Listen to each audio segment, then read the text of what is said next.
When the Exit 8 and its later sequel being the Platform 8 were originally released, there were circumstances of connecting traits with them for their subtle aspects of surprisingly horror-based details on complexing yet subtle anomalies in relation to awareness of and for a person's surroundings, on how they could be explained within and from Japanese culture. But the speculative scenario is this: the Exit 8 and Platform 8 represent harsh truths of Japanese society. From a Western point of view, Japanese culture always had a unique or specific interpretation of what could be paranormal. The unique Japanese view in relation to horror, or the aspect of mystery within Japan. All of these particular notions help to make Japan an ideal place for fantasy and fiction, which is why such were so well known globally from the Japanese point of view. These annotations are important for understanding why the Platform 8 on Exit 8 were so popular in Japan as well as internationally at the time. Kotake Crate, the force behind the game, originally had it that the experience to be much more immersive than what was later depicted in the final version of the Exit 8. Concepts had it that the player would have dealt with anomalies when boarding a train, but due to developmental issues, the corridor of a station was later finalized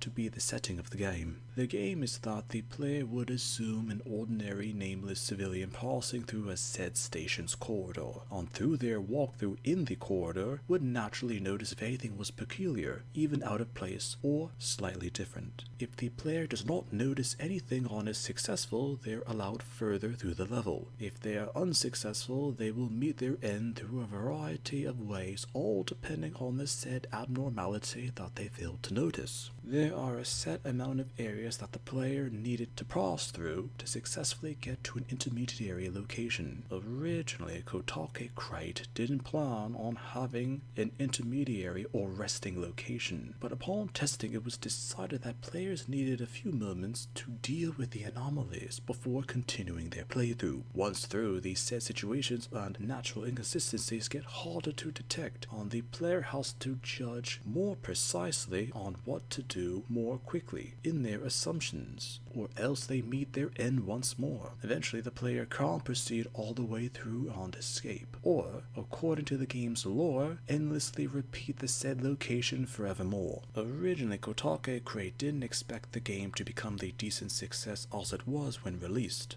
as unused details from the Exit 8 were improvised or changed to suit the sequel of the Platform 8's concept. Opinions later had it that the story of the Platform 8 was a direct continuation of the Exit 8, when the main character was able to survive but made it to the platform where they had to once again survive the anomalies and to ultimately save themselves. Though the games were similar, they were reacted to positively due to the unique aspects for these two games, and from the horror pretense or even puzzle genre from the Exit or the Platform. At the time there was casual discussions on them and what they could represent, from the station to the anomalies, as there were even comments about how such games could have a grounded interpretation from Japanese culture. So within Japan it's considered nothing out of the ordinary, while in the West it's considered uniquely bizarre or even outright disturbing. The Exit and Platform games were so popular even that a Japanese film-based adaptation of them was later released and met with decent praise from critics and audiences.